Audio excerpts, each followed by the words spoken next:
get now to Greg Alexander. Thanks, Brandy, for joining us. Both, Kenty. How have you pulled up after yesterday? Obviously a tough loss. Where did it go wrong for the side?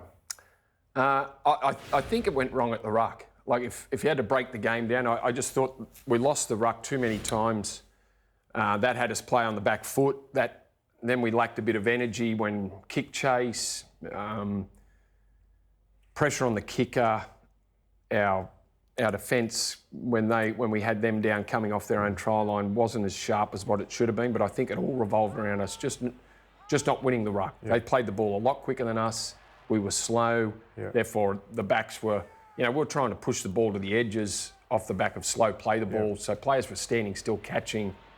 I just think we lost that. You that put part that down of the game. to their speed of the line, their aggression, or more so the intent of your forwards? Yeah, I think defensively we can do a lot more when we make a tackle. Okay. I just think we can slow them down a little more than what we did. I thought we let them bounce up, and then that had them on a roll. Cameron and Daly Cherry Evans are kicking on the front foot, and it's a big advantage. I remember years ago, Brandy, Wayne Pearce coached New South Wales, and they got a break over Queensland. They were going early back in the old days where you had to wait for the ball to clear the ruck before you were allowed to get off your line. And then for game 2, Wayne Bennett, coaching Queensland, had them trained nothing but jump the line early. And I said to him at the time, "What are you doing here?" And he said, "Look," he said, "New South Wales did it to us in game 1. He said, we were told it wouldn't happen, but it did." Is that a similar case here? Similar, Kenty. They were holding you down a lot, weren't they? Well, and it's happened. I think everyone watching the game could see that it was very slow play the balls. Like I can't, how many times that, I said, well, wow, that's either got to be a set restart or something. So, but we know in Origin that refereeing changes. You don't know exactly how it's going to change, but you've got to be able to adapt pretty quick too. Like if you realise that play the balls are allowed to take longer, well, you've got to be able to implement that, and we just didn't do it.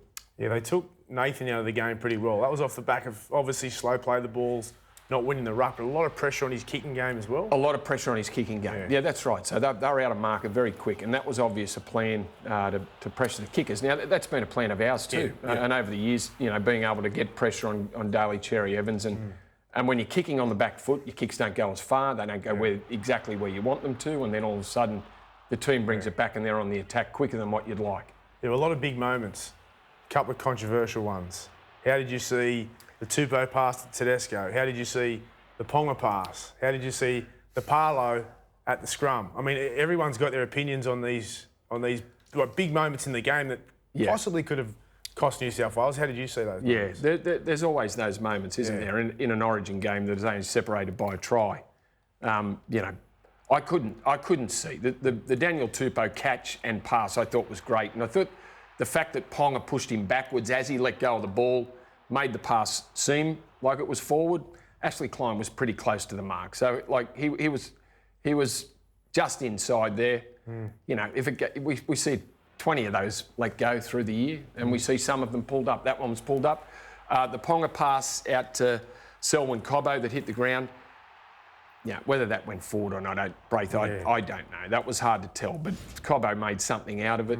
The Parlo one was who? Junior Barlow on the grab of the jersey. Well, and I heard the ref. Now in the ref's ears in our box, our man wearing the headphones for the ref said that Tarek Sims broke early, so that negated the hold of Junior Barlow, which I don't think two wrongs make a right.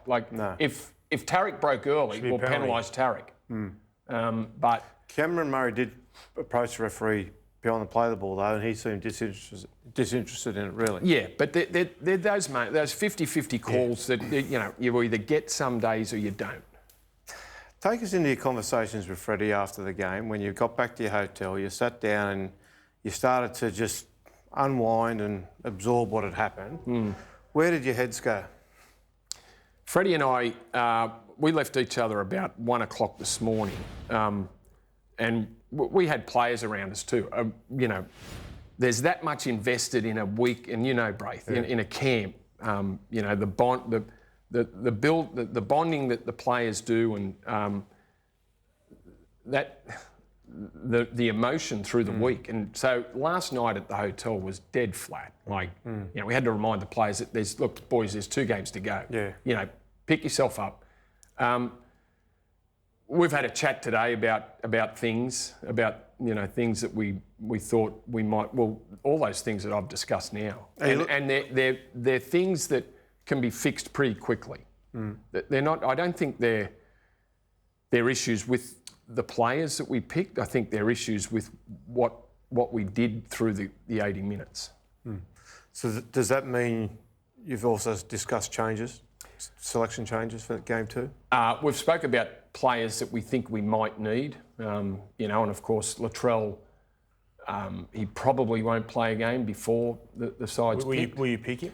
If he's fit? I would leave that. I would leave. Freddie will have a conversation with Travis Toomer and with South Sydney and Latrell to see exactly where he is. But there's still 2 rounds of footy to go. But he won't play in either of those. He won't play in either of those. That's right. Because they play Thursday on the weekend of the game. Pappenhausen might be back too. Pappenhausen might be back. So there'll be a number of, there could be there won't be wholesale changes. There won't be massive change. There might be a couple of tweaks where we think that we might need something that we just didn't have last night. Was there anything about Queensland that shocked you last night? No, Cameron Munster was brilliant. We purposely went. Now we started with Liam Martin and Cam Murray because we wanted. What was the idea behind that? Well, Cam Murray had only played 1 game, so he'd come back from surgery. He'd missed a couple of weeks, came back and played last weekend. We just thought what we wanted to do was finish with Cam. Now we knew Cam wouldn't get 80 minutes out on the edge, so we thought we'd start with Liam and 20-25 minutes bring Cam on to stay on that right edge. Liam could come off and then spell Tarek when Tarek needed a break. And it didn't work out that way because of the Isaiah Yeo situation. Did that hurt, the Isaiah Yeo situation? Was he 100% after that hit? He'll say he was, but I don't think he was. In hindsight, he probably should have been taken off. Well, yeah, but we're governed by the medical advice. Yeah. The medical advice said he passed his HIA. Yeah. The independent doctor cleared him of a Category 1. So we were in a bit of no man's land because watching what happened on that first tackle... It's out of your hands, isn't it, really? Well, it is out of our hands. But we could have replaced him. But, that's a big call after he's been passed by his HIA to replace Isaiah. We ended up replacing him. But and correct me if I'm wrong here, but I've spoken to various people today and they believe the moment that happened, that threw your whole attack out of sync because he's so crucial and he's such a big part of that. It did, Kenty. Yeah. So at what point did you guys sit there and think, we've got a problem here? 5 minutes into the game. Yeah. No, actually, immediately. Yeah. Because we had Cam Murray up after that first tackle. He was warming up, ready to go on. Right. And there was a bit of confusion about what it was. I was waiting, me personally. I'm not the doctor. I don't make the call. But even beyond the concussion, no, you're protocols, right. I'm just talking about his performance. Yes. Because his performance wasn't it looked like... You could see that his timing and his off. spatial awareness was just off slightly. And you know how precision the work that he does at the ruck and how he gets to the defence and then drifts across and he'll either run himself or he'll pick up someone on the outside or he'll feed Nathan. Once that wasn't there, that did cause some problems. Yeah. Well, he's the link, right? So how do you pick you said it was a sombre mood, Brandy.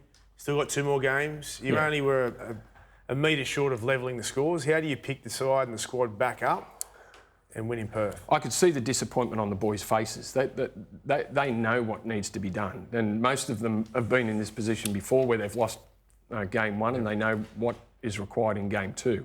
They'll pick themselves up pretty quick.